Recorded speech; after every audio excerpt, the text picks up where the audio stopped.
Iniciando aqui mais Trash Talk, agora para abordarmos um assunto extremamente pedido, extremamente extenso e complicado, e apenas para auxiliá-los com argumentos incisivos no combate a essa onda crescente do cybervacantismo, trouxemos este podcast onde pensamos refutar da melhor forma possível todos, ou se não, a maior gama de argumentos advocantistas. Então, para isso, como não poderia ser diferente, temos aqui André Messias, Tiago e outros participantes para nos auxiliarmos nessa jornada, como Carlos Boaventura. Então, poderiam iniciar, por favor? Então, boa tarde a todos. É um prazer estar aqui novamente para comentar sobre a questão do sedevacantismo, que é um tema muito maltratado hoje em dia, né? A gente vê, por exemplo, eu vou citar esse cara nominalmente, como eu já citei anteriormente, o senhor Guilherme K2, que trata a questão do sedevacantismo de uma maneira completamente imbecil, e acaba, no final, ajudando os sedevacantistas, né? Já que ele quer transmitir a ideia, ele trata só com zoeira o tema, e ele acaba transmitindo a ideia que sedevacantismo é coisa de idiota, que eles não possuem argumentos sólidos, e aí quando as pessoas se deparam com os verdadeiros argumentos sedevacantistas e percebem que não são argumentos completamente ridículos e imbecis, as pessoas ficam espantadas e acabam aderindo à tese, né? Então aqui a gente vai tratar o tema com seriedade e vai refutar cada uma das afirmações que os sedevacantistas fazem, né? Só uma remarca, esse vídeo aqui que a gente está gravando agora é apenas a parte 1, tá? Vai haver uma parte 2 desse vídeo, então a gente não vai tratar de absolutamente tudo agora, né? Então, pode se apresentar aí, Dedé. Olá, bom dia, boa tarde, boa noite a todos. Vamos tratar sobre esse tema, sobre o cybernetismo. É um tema realmente extremamente polêmico, um tema espinhoso, né? Mas que nós esperamos trazer à luz de uma forma bem clara. Muitos sedvacantistas comentam como se a tese deles fosse infalível, como se não tivesse como ser refutada. A gente vai mostrar aqui que não é bem assim. Como o Thiago falou, isso aqui é só um parte 1. A gente vai ter um parte 2 posteriormente, que a gente vai trazer o Matheus. Estamos analisando também se a gente vai fazer um parte 3 também com o professor Nogueira. Se bem que o professor Nogueira já tem o livro dele, não penso que seria tão necessário tratar disso no podcast, mais um podcast com ele, mas a gente vai analisar. Mas a gente ainda terá um parte 2 com o Matheus, e aí a gente vai fazer um ciclo de vídeos, né, refutando essa doutrina, na tentativa de tirar almas desse erro. Então, se o Carlos quiser se apresentar para então o Thiago iniciar, pode seguir. Então, boa tarde a todos que estão assistindo. Já todos aqui, eu creio que já me conhecem, já foi apresentado. Eu estarei aqui junto do Thiago e do André para poder expor alguns argumentos em relação ante a tese sede privacionista e sede vacantista, qual será dividido em duas partes, né, nesse Trade Talk. E eu estarei aqui também, no caso, não comentando diretamente como os dois farão, mas eu farei comentários breves, mas ainda assim eu espero colaborar com o programa. Perfeito, então, né? Enfim, para começar a exposição aqui do tema, é preciso fazer uma remarca bastante fundamental. Sobre esse tópico, o que não falta é palpitaria, né? A gente já, no momento que esse vídeo vai sair, provavelmente já vai ter saído um vídeo nosso com relação ao batismo de desejo, né? Que é um tópico que é negado pelos irmãos Diamond. E os irmãos Diamond, eles são exemplos de pessoas que palpitam demais sobre essa questão. Não é? Por exemplo, no site deles, eles possuem um artigo onde eles pretendem demonstrar que um herege não pode ser papa, né? E nesse artigo, né, na verdade em uma resposta, em um artigo relacionado em uma resposta a uma das objeções, eles afirmam que é uma verdade de fé que um herege perde automaticamente o pontificado. Isso é um absurdo, isso é ridículo, né? Isso é completamente bizarro, porque se isso fosse verdade, toda a escola de Santo Tomás estaria excomungada automaticamente. Autores como o cardeal Caetano, que foi o inquisidor de Lutero, Biloar, Gonet, Gotti, João de Santo Tomás, todos estariam excomungados, porque a tese tomista sobre isso, que é a tese majoritária, como testifica o Biloar, ou pelo menos era majoritária, como ele testifica, era defendida pelos tomistas, né, em sua maioria dominicanos. E isso seria motivo de excomunhão para eles caso os demônios estivessem certos, o que é completamente ridículo. Beleza, né? Então, antes de começar a discussão, vamos ver como é que o tópico da possibilidade de um Papa herético era tratada pelos teólogos pré-Vaticano II, né? Como que os teólogos antes do Concílio Vaticano II tratavam como deveria ser o caso de haver um Papa herético, né? Aqui vamos definir primeiro heresia, né? O que significa heresia? Aqui eu vou usar a definição de um dos maiores teólogos tomistas de todos os tempos, né? Que é o Carlos Renato Biloar, que escreveu que é a sua obra magna chamada Summa Sanctitome, que ele tem uma parte dedicada somente à questão da heresia, e ele define heresia nas seguintes palavras, né? Abre aspas. Heresia é erro de fé pertinaz e manifestamente contrário àquilo que é a verdadeira fé, aquilo que é a fé em Cristo verdadeiramente professada. E ele, explicando essa definição, ele fala que ela possui um gênero, que é o erro, né? E erro, ele define como assentimento positivo ao que é falso, ou desvio da verdade, e possui uma diferença específica, né? E aí ele explica cada uma das partes restantes da definição. Ele afirma que o erro deve ser contra a fé, né? Ou seja, não estão inclusas aí verdades humanas, que deve ser manifestamente contrário, seja ao que foi exposto nas escrituras, ou seja o que foi definido pela igreja, etc. E já que se não for certo, já que se não for certo e manifesto, né, isso daqui sequer pode ser considerado uma heresia. Né? Como é o caso do molinismo, por exemplo. Os tomistas sempre defenderam que a tese tomista com relação às premoções físicas, a ciência de Deus, ela possui embasamento no magistério, mas ela não foi, as visões contrárias não foram suficientemente condenadas para que se possa considerar o molinismo uma heresia. Né? Então, por isso que Biloar afirma que deve ser certo e manifesto. Pertinaz, ele diz que é a obstinada adesão a uma sentença própria contrária à fé suficientemente revelada, né, já que se não for pertinaz a adesão a uma sentença, a pessoa sequer pode ser considerada uma herege, já que é alguém que professa um erro de fé porque está enganado, mas está pronto para ser corrigido quando for confrontado com a verdade, não pode ser considerado herege. Né? A confirmação disso se dá, por exemplo, no Concílio de Latrão, né, sob Inocêncio III, onde o concílio ele excusou um abade chamado Joaquim por não ser pertinaz em sua heresia. Né? Também possui essa confirmação, por exemplo, em Santo Agostinho, no Contra do Natismo 5, ou no Tratado do Mal, de Santo Tomás, na Suma.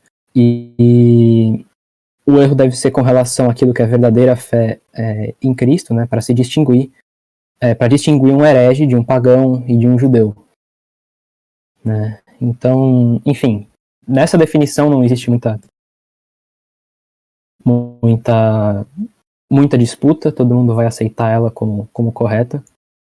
E existe também uma distinção que é fundamental para a gente tratar desse tópico, que que existem dois tipos de herege, né? Herege manifesto, ou herege externo, e herege oculto, ou herege interno, né? Que tem significados evidentes. O herege manifesto ou herege externo é aquele que professa exteriormente a heresia, enquanto o herege interno é aquele que, apesar de exteriormente não professar heresia, internamente ele nega uma verdade de fé de maneira pertinaz e que é manifestamente contrária àquilo que é a verdadeira fé em Cristo verdadeiramente professada. E, bem, essa distinção também é unanimemente aceita por todos os teólogos, né, seja de orientação tomista ou qualquer outra orientação, né, os jesuítas também aceitam. São Roberto Bellarmino traça essa distinção no capítulo 30 do seu tratado sobre o Romano Pontífice. E agora indo para as teses com relação a como deve ser tratado um papa que é um herege, né? A tese praticamente comum entre as duas vertentes principais, né, que é a vertente jesuíta e a vertente tomista, é que hereges ocultos, ou hereges internos, não perdem automaticamente o seu pontificado. Né? Um papa herético internamente não perde automaticamente o seu pontificado. Isso é contra a sentença afirmada por Torquemada, né, que o Torquemada, no caso, é o tio do Torquemada famoso, o Torquemada famoso inquisidor espanhol, e que ele afirma que mesmo um papa herético internamente, ele perderia automaticamente seu pontificado. Isso daí claramente deve ser repudiado por razões de que, se isso fosse verdade, isso geraria muita confusão, né, já que não tem como afirmar se alguém é um herege interno. Né? A sentença comum, essa tese de herege interno foi praticamente abandonada. A sentença comum é que hereges internos não perdem o pontificado nem a jurisdição. Depois eu vou inclusive provar isso com a citação de uma bula, né? Mas por enquanto é suficiente saber que é consenso entre as duas maiores vertentes que hereges internos não perdem a jurisdição. E no caso de hereges externos, aí que existe a diferença entre a tese tomista e a tese jesuíta. Né? Os tomistas, eles afirmam que mesmo no caso de um papa herético, manifestamente, né, um papa manifestamente herético, ainda assim, esse papa não perde a sua jurisdição, até ser deposto por um concílio ecumênico. Né? Essa é a tese tomista. E a tese jesuíta, como eu vou comentar melhor um pouco mais adiante, ela afirma que um papa herético, ele perde, sim, automaticamente a sua jurisdição, né? Mas isso não dispensa, segundo os defensores da tese jesuíta, que deva haver uma sentença declaratória por parte de um concílio ecumênico confirmando que a heresia agiu como impeditivo para que esse papa mantivesse ou recebesse jurisdição. Né? Então, ambas as teses concordam que o leigo só tem o direito de desobedecer o papa herético, só tem direito a se desassociar do papa herético a partir do momento que um concílio ecumênico, alguns defendem que o concílio não precisa ser ecumênico, mas a tese majoritária é que em ambos os casos o concílio precisa ser ecumênico, né, como João de São Tomás, defensor da tese tomista, afirma, e como São Alberto Bellarmino, defensor da tese jesuíta, afirma. Enfim.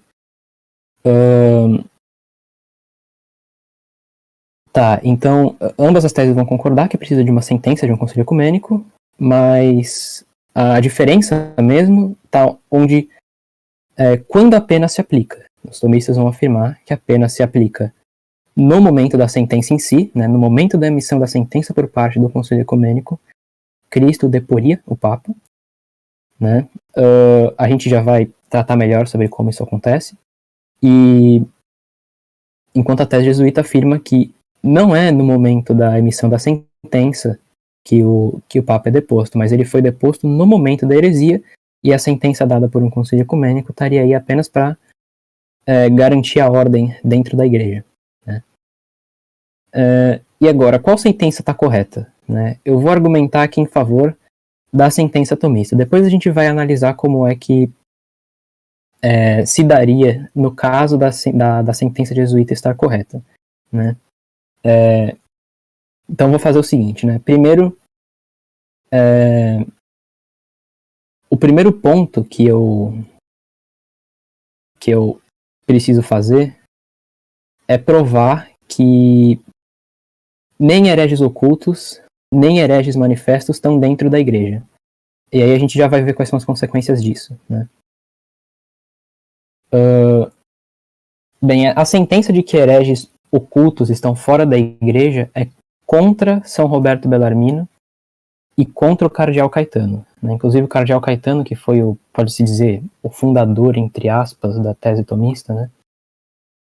Apesar dela já estar, de certa forma, presente dentro do próprio Santo Tomás, ele defendia erroneamente, o cardeal Caetano defendia erroneamente, que hereges ocultos estão dentro da igreja. São Roberto Bellarmino também cometeu esse erro, né? E eu vou provar aqui que eles estão fora da igreja, né? E isso, o fato de que eles estão fora da igreja, se tornou praticamente consenso entre todos os tomistas depois do cardeal Caetano, né? Biluar afirma isso, Gonê afirma isso, Garrigou Lagrange afirma isso, quem mais afirma isso? O João de São Tomás afirma isso.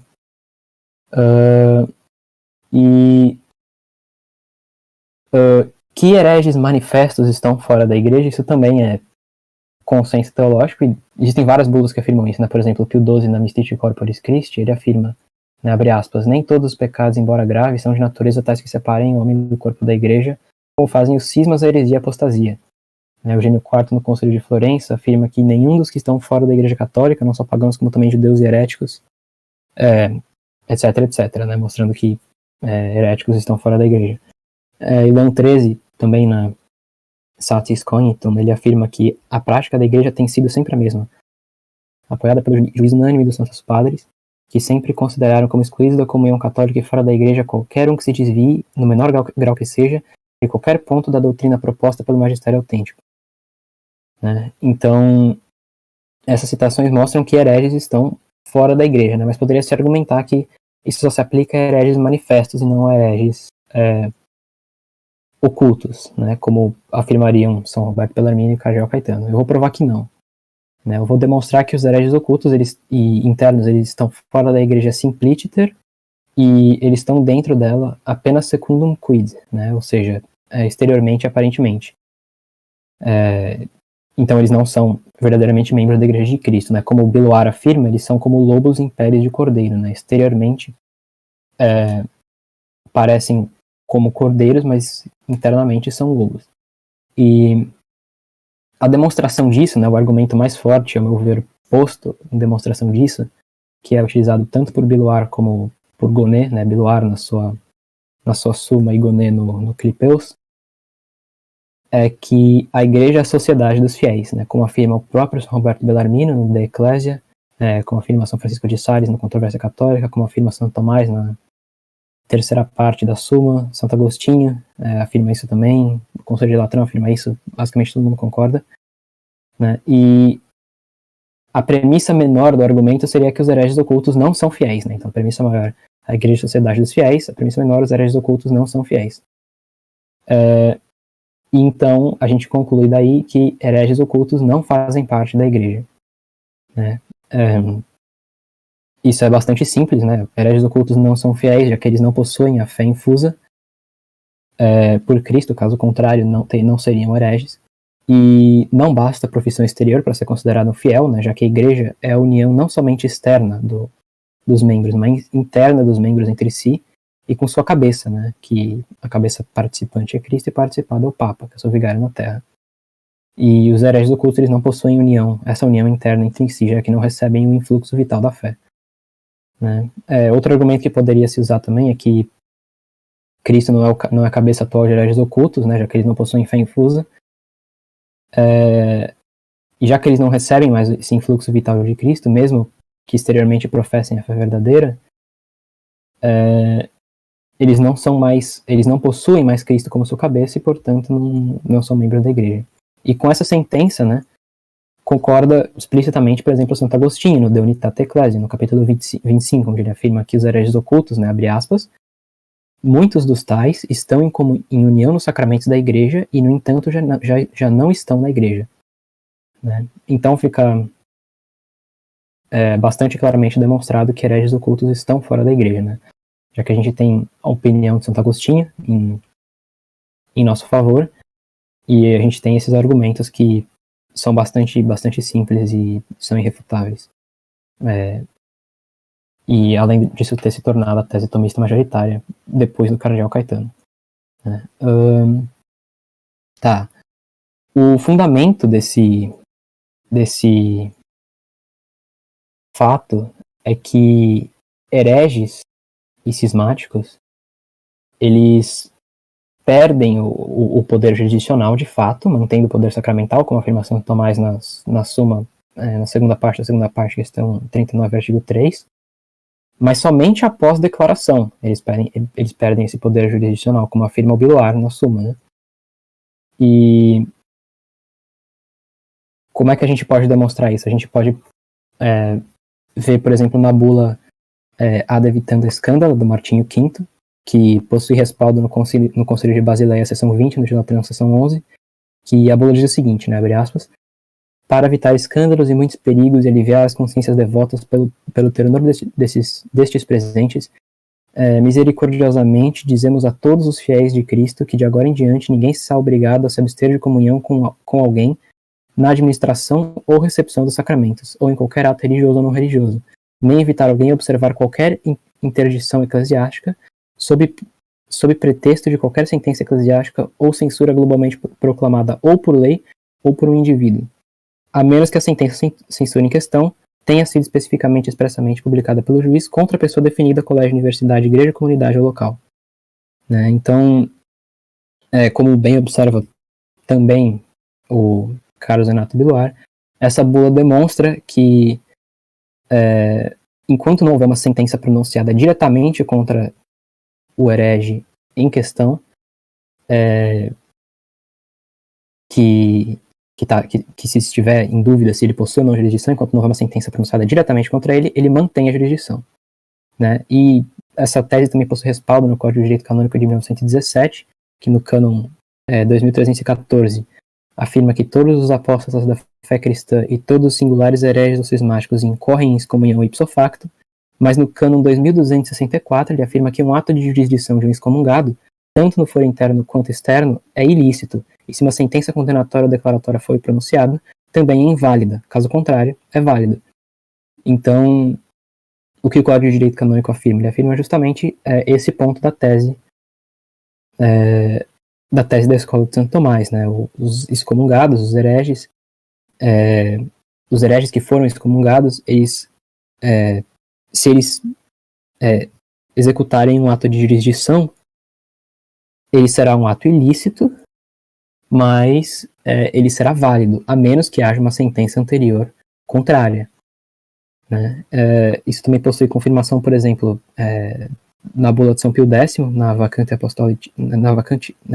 sede apostólica, no parágrafo 29, onde ele afirma que, abre aspas, né, para nenhum cardeal, qualquer excomunhão, suspensão ou outro impedimento eclesiástico é pretexto ou causa para que seja de alguma forma excluída da eleição ativa ou passiva do Romano Pontífice. Né? Essa afirmação foi replicada também por Pio XII na Vacantes Apostolicae Sedis.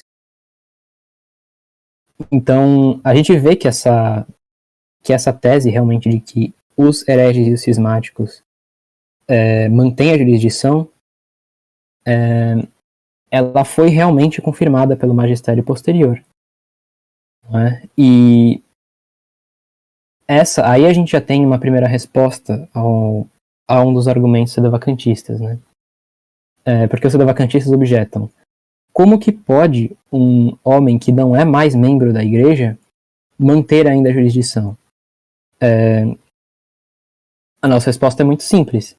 Um homem que é um herege oculto, ele também não é membro da igreja e ainda assim ele mantém a jurisdição. Não é? Então, é possível sim um papa ser um herege e ainda manter a jurisdição, já que a gente trata de um corpo, já que a igreja é um corpo moral e não um corpo físico. Né? A cabeça não precisa ser membro da igreja. Eu vou comentar melhor isso um pouco mais adiante. Né? Uma objeção que se poderia fazer a essa citação de São Pio X de Pio XII que eu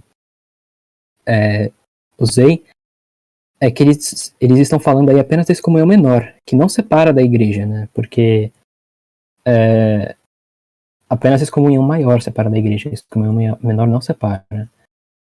E os Diamond, eles inclusive falam que alguém com excomunhão maior nem cardeal seria, e aí a citação não poderia se aplicar. A refutação é bem, bem simples, né? Pio X e Pio XII falam qualquer excomunhão, né? E não é outro ponto também é que não é o caso de que, por estar fora da igreja, alguém cessaria automaticamente de ser cardeal. Justamente porque cardeais que são hereges ocultos ainda mantêm a jurisdição e a exercem ilicitamente, apesar de validamente. Então ponto, né, que a gente já tem uma conclusão bastante clara, que é a tese dos seguidores da escola de Santo Tomás, que hereges ocultos eles estão fora da igreja, né, e dado que um papa pode ser um herege oculto e ainda assim manter a sua jurisdição, então não é por simplesmente estar fora da igreja que alguém perde a jurisdição. Então esse caso a gente pode estender para se a gente tiver um papa que é um herege manifesto, né? Como argumenta o Gonet no Clipeu de Teologia, né? Já vou citar alguns teólogos para vocês verem alguns exemplos de pessoas que apoiaram essas teses, né? E é verdade que essa situação, essa condição do papa herético, oculto ou manifesto, dada que em ambas situações ele está fora da igreja, é uma situação anormal, né? O Garrigou Lagrange, no De Christo Salvatore, fala isso explicitamente. E já que é o caso onde o próprio cabeça da igreja ele não recebe o influxo vital da fé, né? E ele não é membro atual da igreja, ainda que seja cabeça dela, né? Apesar dele não ser membro de Cristo. E a resposta, né, de João de Santo Tomás, por exemplo, no seu comentário à segunda parte, de como é possível alguém ser cabeça, mas não ser corpo da igreja, né, e esse é o erro de São Roberto Bellarmino e dos defensores da tese jesuíta, que eles não foram capazes de enxergar que realmente é possível alguém ser cabeça da igreja sem ser membro da igreja, é que a igreja não é um corpo físico, né, já que em corpos físicos é realmente necessário que a cabeça seja membro desse corpo. Mas em corpos morais não é necessário, né? Basta você imaginar qualquer corpo moral. É plenamente possível o cabeça desse corpo moral exercer jurisdição de fora desse corpo moral. Aqui uma citação do Garrigou Lagrange no De Christo Salvatore, né, por exemplo, argumentando em favor dessa tese, abre aspas, a razão é que enquanto cabeça natural deve receber um influxo vital da alma antes que possa influenciar outros membros do corpo, a cabeça moral, tal como é o Papa, pode exercer sua jurisdição sobre a igreja, embora não receba influxo vital da fé interior e caridade da alma da igreja. Então, a gente conclui aí que realmente é possível, não repugna a potência absoluta de Deus, dar jurisdição a um homem como cabeça da igreja que esteja fora da igreja, né? E eu vou citar aqui alguns exemplos de alguns teólogos que afirmaram essa tese, né? O próprio Carlos Renato Biluar, que eu já citei algumas vezes aqui, ele diz o seguinte, abre aspas, a sentença mais comum é que Cristo, por especial dispensação e pelo bem comum e tranquilidade da igreja, permite o pontífice herético manter a jurisdição até deposto pela igreja. O cardeal Caetano, do De Comparatione Autoritate Papae et Concilii, afirma, o Papa que se tornou herege não é deposto ipso facto, nem por lei humana, nem por lei divina. O Papa não tem superior na terra e se ele se desvia da fé, deve ser deposto. Os carmelitas de Salamanca, né, que escreveram um curso teológico importantíssimo, no De Fide, na disputação 4, dúvida 1, parágrafo 7, dizem o seguinte, abre aspas, a igreja pode depor um pontífice da sua dignidade, como prova o cardeal Caetano no seu opúsculo De Autoritate Papae et Concilii, e meu Corcano, no livro 6, capítulo 8, mas o poder dispositivo não é vão na igreja, nem pode se reduzir a ata, menos que o pontífice erre na fé. Então eles claramente estão afirmando que a igreja pode depor um papa caso ele caia em heresia, né? Portanto a queda não é automática. E Domingo de Soto também, outro grande tomista, né, diz o seguinte, abre aspas, o papa que cai em heresia precisa ser suspenso pelos homens. Né? Ele fala isso in quartum sententiarum commentari, na distinção 22, questão 2, artigo 2. O meu Corcano, no De Lotis Theologicis, ele afirma o seguinte, abre aspas, portanto, apenas com esta autoridade, se referindo aos conselhos ecumênicos, o pontífice que cai em heresia pode ser deposto. Fecha aspas. O Domingo Banhas, na Escolástica Comentária, ele afirma, abre aspas, se o sumo pontífice cair em heresia, ele não cai imediatamente da dignidade pontifícia, mas antes deve ser deposto pela igreja. Essa sentença é afirmada por cardeal Caetano no opúsculo da Autoritate Papae et Concilii, capítulo 18. E João de São Tomás também afirma, abre aspas, se ainda não foram declarados e depostos de sua cátedra, os fiéis devem escutá-los e obedecê-los, no caso dos papas heréticos, porque ainda conservam seu poder de jurisdição. Santo Afonso, na sua teologia moral, Santo Afonso, que é um doutor da igreja, né, tal como São Roberto Bellarmino, e Santo Afonso defende a tese tomista, São Roberto Bellarmino a tese jesuíta.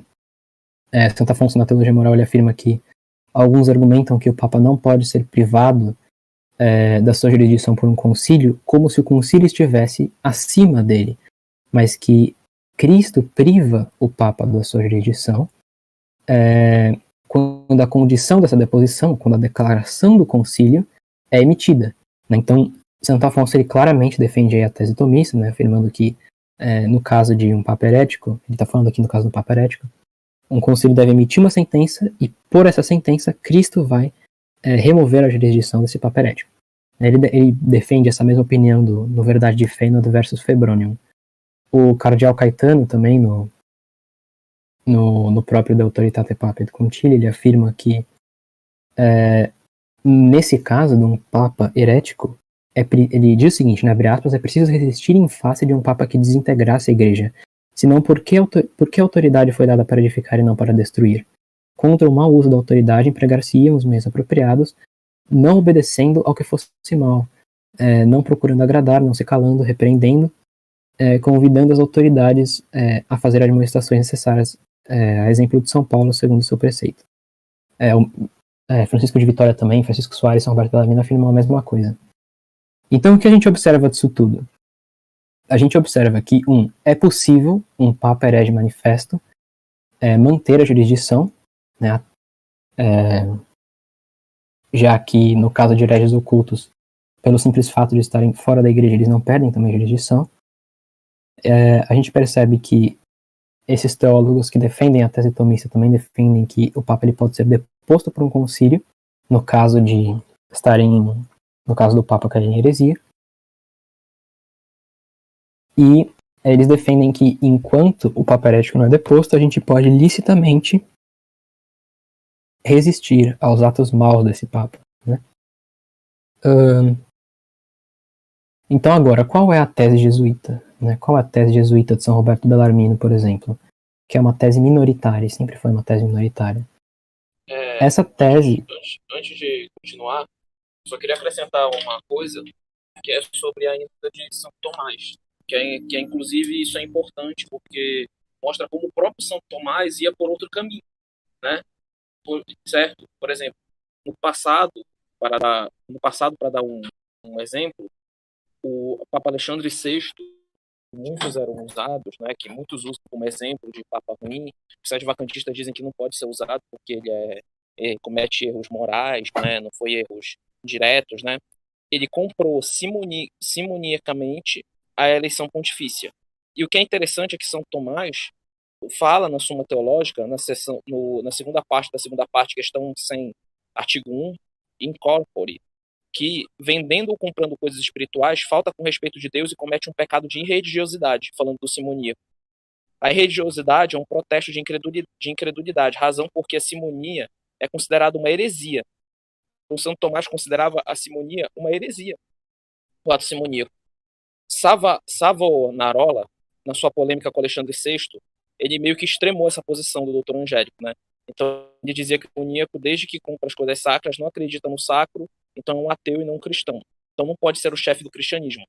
Mas São Tomás, ao invés disso, é muito equilibrado. São Tomás tem um equilíbrio ímpar e diz: o Papa pode incorrer no pecado de simonia, como qualquer outro homem. Note bem que não é uma questão de vida moral privada, mas é uma questão de vida pública, falta de fé ou incredulidade, e de que a vontade pública é objetiva, de não cuidar do bem e fim espiritual da igreja, fato mesmo de heresia. Porque simonia é considerada heresia. Isso também está na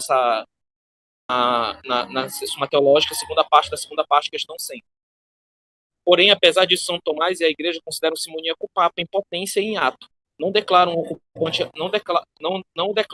abusivo do solo pontífice. Os dominicanos italianos comentam essa passagem da Suma Teológica dizendo que seria impossível defender certos sumos pontífices da acusação de simonia. Antes que algum site vacante venha dizer que Alexandre VI não cometeu esse tipo de coisa, é importante a gente falar que, se por acaso ele não cometeu, outros pontífices infelizmente, acabaram cometendo esse ato, né? Então, não adianta falar sobre isso. Eu vou deixar todas as citações na descrição. Isso aqui tem uma teologia de Florença de Salani.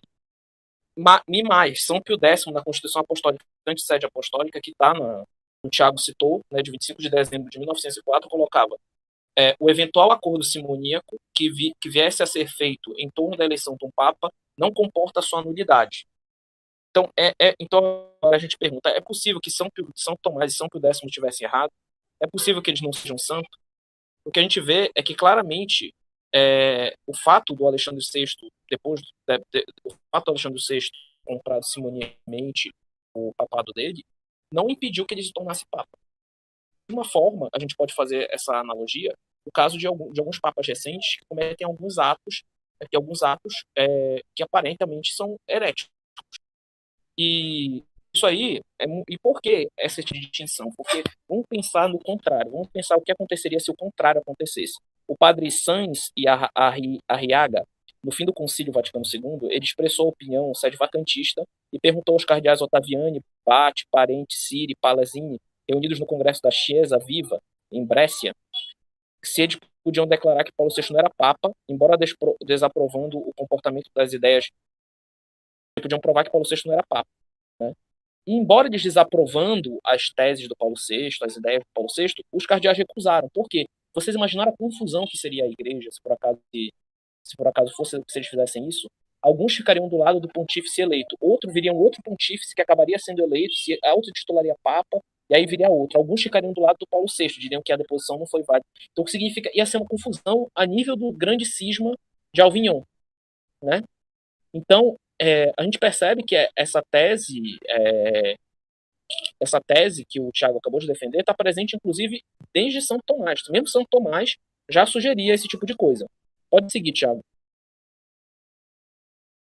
Sim, então, apenas recapitulando aqui, né?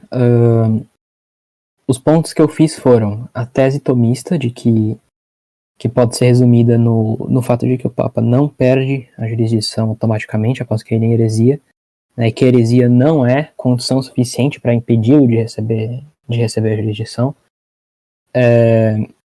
e o ponto de que ele precisa ser deposto por um concílio caso caia em heresia, né? Esses são os dois pontos principais da tese tomista.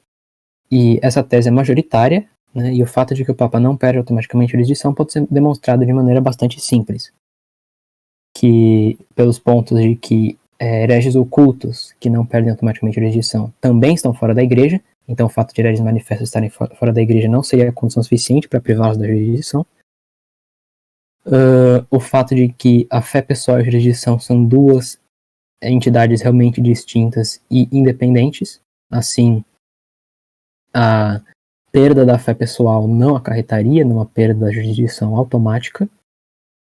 E a afirmação de que a igreja é um corpo moral, e em corpos morais é possível que o cabeça não faça parte do corpo, ao contrário de corpos físicos. E essa é a confusão que São Roberto Bellarmino e outros defensores da tese jesuíta fazem. Então agora, qual é a tese jesuíta? Como eu já expliquei, a tese jesuíta é de que a perda do ofício se dá pelo próprio fato da heresia, né?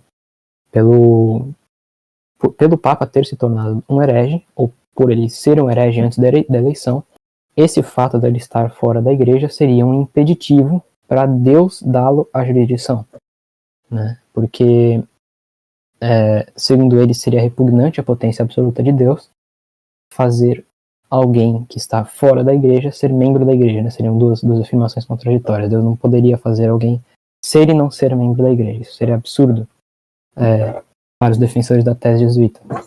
E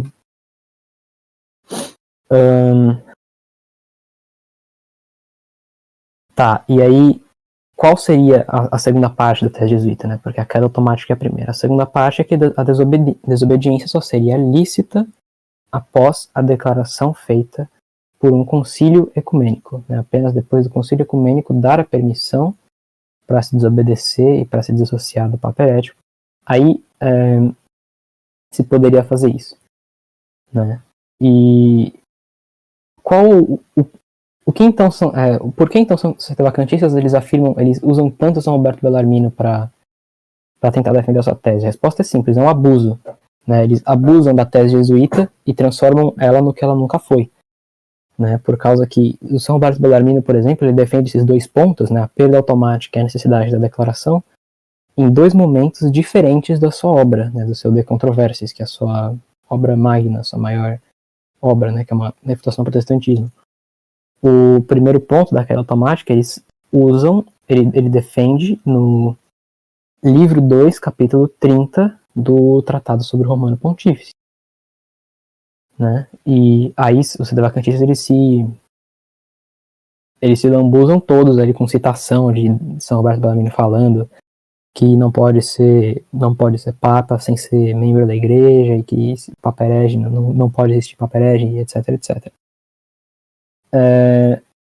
Mas o segundo ponto da tese ele defende no seu tratado sobre concílios, né? No seu tratado sobre concílios ele defende esse ponto utilizando os argumentos de que se não fosse assim haveria muita confusão, e se não fosse assim poderia ocorrer o caso dos fiéis, dos leigos comandarem a igreja, né? Já que os leigos, seria possível os leigos conduzirem uma ação de desassociamento da hierarquia acima deles, né? Mesmo que seja uma hierarquia falsa. Então, sob esses argumentos, São Roberto Bellarmino afirma que seria necessário um concílio ecumênico para governar a igreja nesses casos tão difíceis de serem tratados. E enquanto isso acontece, São Roberto Bellarmino, no seu tratado sobre o Romano Pontífice, também no livro 2, num capítulo antes, ele fala que é lícito resistir a um papa que esteja invadindo as almas e tentando destruir a igreja, né? Que é lícito você opor-se e obedecer às regras desse papa enquanto ele faz isso com essas regras, né? Então, assim, no final das contas, a tese jesuíta não dá apoio aos sedevacantistas, né? Porque se ela fosse verdadeira, o que teria acontecido? João XXIII ele não seria papa mais, né? Porque ele teria se tornado um herege, né? Vamos conceder de que todos os papas pós-Vaticano II são hereges manifestos e obstinados. Todos eles seriam falsos papas, mas nós seríamos ainda obrigados a permanecer submissos a eles até a declaração depois da convocação de um concílio ecumênico, né? Isso é completamente ridículo, né? Isso é completamente ridículo. E então a tese jesuíta não dá apoio de forma alguma ao sedevacantismo. E inclusive Francisco Soares e o próprio São Roberto Bellarmino, eles defendiam, por isso, que nunca aconteceria da gente ter um papa herético, né? São Roberto Bellarmino ele fala isso no livro 4, no capítulo 6, se eu não me engano. Que ele fala que nunca haveria um papa herético, mas se fosse possível haver um papa herético, aí sim, segundo ele defende no capítulo 2, no livro 2, capítulo 30, aí ele cairia automaticamente, mas você só poderia desobedecer após a declaração de um concílio ecumênico. Essa é a tese jesuíta. Ponto. Também não dá apoio à tese sedevacantista. Então, quem defendia a tese sedevacantista antes do Vaticano II, de que depois de que haveria queda automática, no caso de heresia, né, que já é uma tese minoritária, e ainda você poderia se desassociar livremente do Romano Pontífice cair em heresia? A resposta é simples: ninguém nunca defendeu essa tese sedevacantista. O São Roberto Bellarmino, no mesmo capítulo 30 do livro 2 sobre o Romano Pontífice, ele lista 5 opiniões sobre a relação do Papa com a heresia.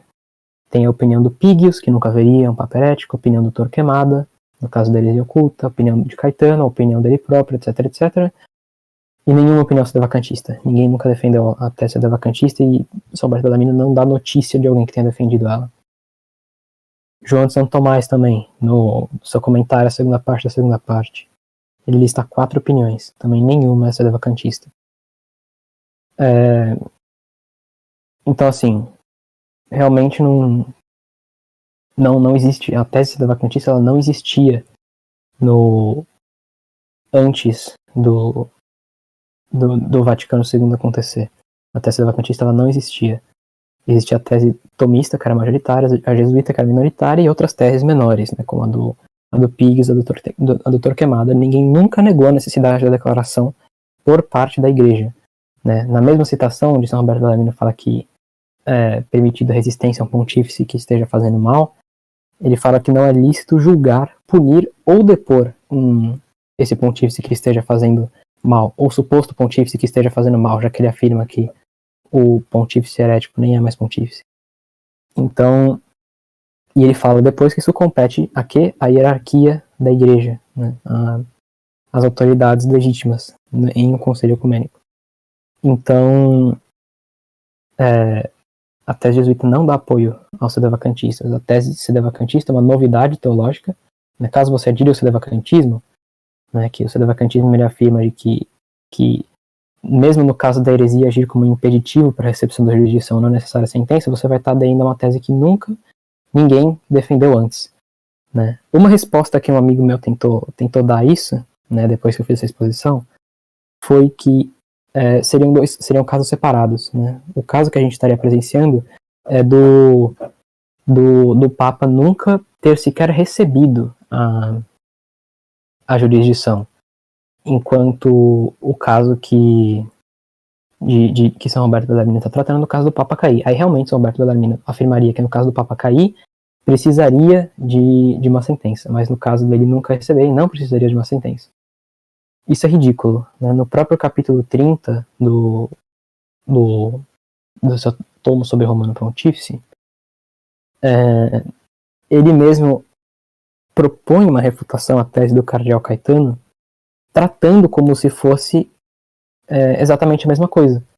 Né? A recepção do pontificado e a queda do pontificado. O simples fato da heresia agir como um impeditivo para a recepção da jurisdição segundo a tese jesuíta já seria necessária uma declaração do concílio para que não houvesse confusão na igreja e enfim, aí poderia ser os mesmos argumentos que Roberto Bellarmino aplica no tomo sobre concílios poderiam ser aplicados nesse caso, né? Então, realmente, a tese jesuíta defende exatamente isso, né? Então, aí, a gente conclui, por fim, né, que realmente a tese... primeiro, as conclusões que a gente tira, né? A tese tomista é verdadeira. O Papa não cai automaticamente do seu ofício, o Papa herético não cai automaticamente do seu ofício, e é necessário um concílio para depô-lo, caso ele se torne um herege. Segundo ponto, a tese jesuíta não dá apoio ao sedevacantismo. E terceiro ponto, a tese sedevacantista nunca foi defendida na história da igreja. Né? Nunca ninguém antes defendia que esses dois pontos, né, da heresia agir como impeditivo e da não necessidade de uma declaração. Ninguém nunca defendeu isso. Então, agora eu gostaria de passar a palavra para o André, para ele tratar um pouco mais da questão com relação aos pontos históricos e a questão do direito canônico, né? Porque eu acredito que já esteja bem demonstrado que a tese sedevacantista nesse campo, né, no campo da relação do Papa com a heresia, é um absurdo e uma novidade. Certo. Obrigado, Thiago. Muito boa explanação sua. Então, vamos dar sequência aqui no vídeo, né? Entrando no aspecto canônico e num exemplo histórico. Antes de mais nada, é importante a gente falar que na Constituição Apostólica de São Pio X, né, que a gente viu, que a gente já verificou, era dito lá que simoníacos não era um impedimento para que o Papa fosse eleito. Se a gente for considerar a simonia uma heresia, percebemos que para São Pio X isso não era um impedimento para que o Papa fosse eleito. Então, a gente já percebe que aí uma certa contradição nos sedevacantistas que afirmam esse tipo de coisa. Mas vamos lá.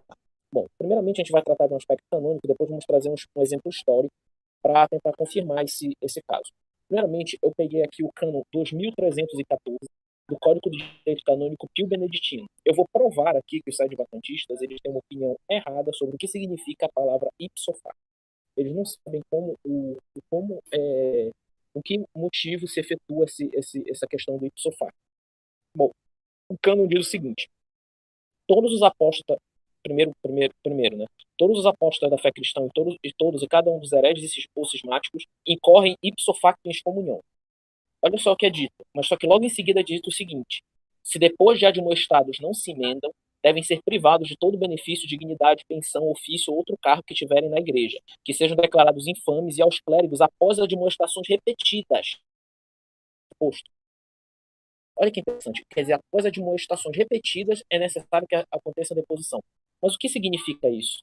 Por que só com admoestações repetidas e, ao mesmo tempo, é falado descomunhão e ipso facto? Hein? O que isso quer dizer? A gente vai poder provar isso indo por um caso bem interessante. O caso de Nestório. O caso de Nestório. Os sedevacantistas usam muito o caso de Nestório, por quê? Porque vamos entrar no contexto histórico da época para entender. Nestório, ele negou a maternidade divina de Nossa Senhora.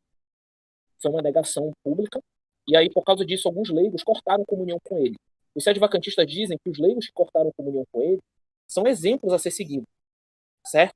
Por exemplo, e eles citam papas que parecem fundamentar isso. Por exemplo, o senhor sedevacanista Steve Sperry, eu acho que é assim que se fala o nome dele, ele começa citando São Roberto Bellarmino, né, que diz o seguinte: em uma carta ao clero de Constantinopla, o Papa São Celestino I diz: a autoridade de Nossa Sé Apostólica determinou que o bispo, clérigo ou simples cristão que foi deposto ou excomungado por Nestório ou seus seguidores, após eles pregarem sua heresia, não deve ser considerado deposto ou excomungado, pois aquele que abandonou a fé com tais pregações não pode depor ou ver qualquer pessoa. Sperry, então, ele conclui a partir desse parágrafo o seguinte: em outras palavras, Nestório perdeu seu cargo imediatamente após começar a pregar a heresia, razão pela qual ele não tinha autoridade para depor ou remover ninguém. Acontece pela lei divina, não por lei da sentença da igreja. Então, em outras palavras, Nestório perdeu o cargo imediatamente. Quer dizer, ele fez uma interpretação livre, uma interpretação que a gente chama de freestyle.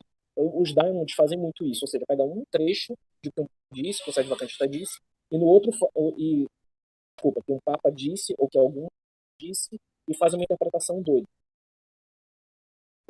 Então, consegue perceber que os sedevacantistas fazem uma interpretação muito complicada. Tudo que o Papa disse aí nesse documento é que as excomunhões e depoimentos infligidos por Nestório, depois que ele começou a pregar a heresia, foram posteriormente declarados nulos e sem efeito. Mas isso de forma alguma implica que ele já tenha sido deposto ipso facto pela lei divina.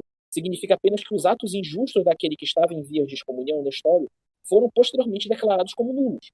Isso a gente pode até pegar como o caso de Dom Lefebvre, que a excomunhão dele foi declarada como nula. A gente pode concluir isso. E como é que a gente sabe que Nestório não foi deposto naquele momento ipso facto? Simples, porque depois o concílio de Éfeso, depois que a igreja investigou o assunto, declarou o julgamento necessário. Então, aqui a gente vê o depoimento de Nestório, conforme pronunciado pelo conselho. O Santo Sínodo disse: como além de tudo mais, o excelente Nestório se recusou a obedecer à nossa convocação e não recebeu os bispos santos e tementes a Deus que lhes enviamos, note bem, o conselho enviou bispos tementes a Deus para Nestório. Foi enviado bispos até ele. Admoestações. Foi necessário fazer admoestação.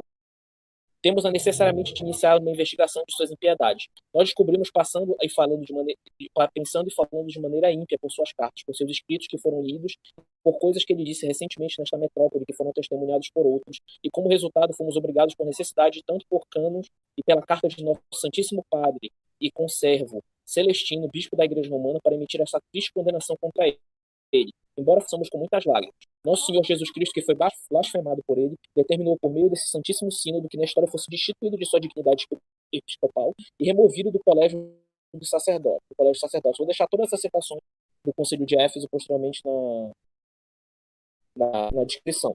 Né? Há uma série de pontos importantes a serem observados no documento acima. Primeiro, o concílio convocou Nestório e até enviou bispos para chamá-lo para responder às acusações. Em outras palavras, o concílio seguiu o ensinamento de São Paulo, em Tito 3,10, ou emitir admoestações formais a Nestório na esperança que ele renunciasse ao seu erro, para que não tivesse de ser demitido. Quando ele se recusou a responder, demonstrando sua má vontade e pertinência, investigaram o assunto e declararam culpado da acusação. Em seguida, os bispos do conselho agiram de acordo com seu julgamento sobre a... Finalmente, Nestório foi deposto. Observe a linguagem usada na deposição. Diz que Cristo determinou através do conselho, por meio do julgamento do conselho, que Nestório deve ser despojado de toda a sua dignidade episcopal e removido do colégio de sacerdote. Se o concílio despojou de sua dignidade episcopal, então significa que ele possuía até aquele ponto a dignidade episcopal. Isso que os sedevacantistas não entendem. Portanto, a gente pode ver quão equivocados os sedevacantistas estão a afirmar que Nestório foi imediatamente deposto. ao momento que começou a pregar heresia em 428, o que foi 3 antes dele ter sido deposto no concílio de Éfeso, em 431 depois de Cristo. Foi deposto, ao contrário, ele foi deposto no conselho. E o próprio São Roberto Bellarmino ensinou isso. São Roberto diz: certamente na história foi deposto do episcopado de Constantinopla no concílio de Éfeso, em 431, no mandato do Papa Celestino, como Vargio testemunhou. Em Membris Ecclesia, São Roberto Bellarmino explicou ainda que o bispo herege deve ser deposto por um concílio do próprio Papa. E é certa a prática da Igreja sempre foi que os bispos hereges fossem depostos pelos concílios episcopais ou pelo soberano pontífice. Obviamente, nem o Papa Celestino, o concílio de Éfeso, nem São Roberto Bellarmino dizem nada que um bispo herege perde seu cargo ipso facto, chega na rua pensa de forma pessoal que ele é um herege, mesmo que seja um bispo que está pregando publicamente heresia. Os sedevacantista de hoje, com base na sua interpretação errônea de Bellarmino, nunca serão capazes de entender como Bellarmino que nunca poderia dizer. Os santos padres ensinam unanimemente não apenas que os hereges estão fora da igreja, mas também que eles estão ipso facto privados de toda a jurisdição e dignidade. Ainda no mesmo livro afirma explicitamente que Nestório foi deposto do episcopado de Constantinopla pelo concílio de Éfeso. Então, como conciliar essas duas coisas? Se ele diz que o herege é deposto ipso facto, São Roberto fala, mas ao mesmo tempo ele fala que Nestório foi deposto pelo concílio de Éfeso. Ele não foi deposto ipso facto. Como explicar isso? Qual é a solução para esse problema, né? E como explicar também o Código do Direito Canônico falando de deposição ipso facto e, ao mesmo tempo, né, falando sobre admoestações. A razão pela qual eles considerarão essas duas declarações de contradição direta uma com a outra é porque os sedevacantistas não conseguem entender que a deposição ipso facto do cargo de um herege se manifesto ocorre quando a própria igreja estabelece o fato da heresia manifesta em um fórum eclesiástico. Não simplesmente quando um católico individualmente discerne pessoalmente que o pecado, que o prelado é culpado do pecado de heresia. Como o padre Checada, por exemplo, né? Ele afirma isso. Então, a igreja, em um fórum eclesiástico, deve estabelecer o fato da heresia, para então nós termos a deposição. Se não, meu caro, geral, um monte de gente estaria excomungado. Aí a gente pega o argumento, por exemplo, do senhor Rodrigo. O senhor Padre Rodrigo é um padre que ele era da resistência católica e virou sedevacantista. Ele tem que dar argumento, mas e se eu depor? Então não precisa de excomunhão, a igreja não comunga todo mundo, então quer dizer que eu vou ter que excomungar minha tia protestante, ter que excomungar meus parentes heréticos, ter que excomungar tudo. Então quer dizer, a gente não precisa de excomunhão para todo mundo. Isso aí você está tratando a igreja como se a igreja fosse uma democracia, como se todos tivessem a mesma dignidade. Bispos têm dignidades maiores do que leigos. Para um bispo, pela necessidade de que ele é um pastor que guia os fiéis, orienta os fiéis, é necessário nós termos uma sentença de excomunhão formal para ele. É preciso que nós tenhamos essa sentença. A igreja não é uma democracia. É necessário que seja estabelecido um fórum. Não, fica uma loucura. Um leigo vai na rua, vê o padre falando uma coisa que ele acha que é heresia, e depois vai cair no mesmo erro que o Olavo de Carvalho, por exemplo, cai. Que, aliás, tem muitas semelhanças entre os sedevacantistas e os perennialistas. Agora eu vou puxar para falar sobre isso. Abrindo um parêntese, um dos primeiros sedevacantistas foi o senhor Rama Kumarasun. O senhor Rama Kumarasun, da Tarica de Fritjof Schuon, ele deu aulas no seminário da fraternidade. Por causa dele, vários seminaristas viraram sedevacantistas. Foi expulso posteriormente. E aí esses seminaristas fundaram a fraternidade de São Pio, se eu não me engano. Se eu não me engano, foi isso que aconteceu. Sim, E sim.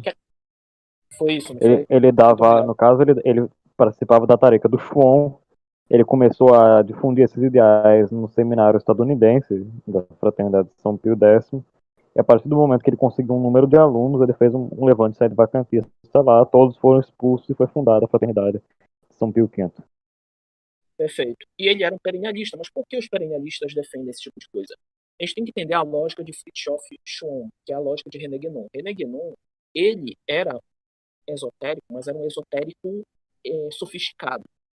Ele acreditava na distinção entre uma igreja exotérica, que seria uma igreja aparente, uma igreja com hierarquia, uma igreja que a gente pode usar o termo, ele não usa esse termo, se eu não me engano, mas a gente pode usar esse termo, que era o termo que era usado por Tertuliano, pneumático, uma igreja hierárquica, e uma outra igreja oculta, uma igreja escondida, uma igreja secreta, que era a igreja pneumática, a igreja esotérica, que essa seria a igreja que tem a verdade.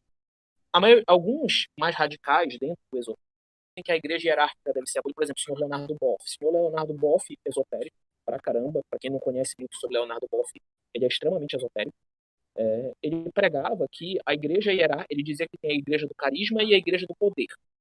A igreja do poder é a igreja hierárquica. A igreja do carisma é a igreja que existe escondida, como se estivesse oculta pela igreja do poder.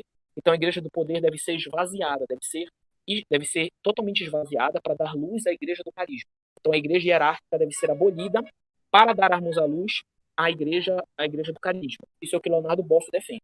Fritjof João e Guénon vão para outro caminho. Eles dizem que, olha só, a igreja hierárquica deve permanecer.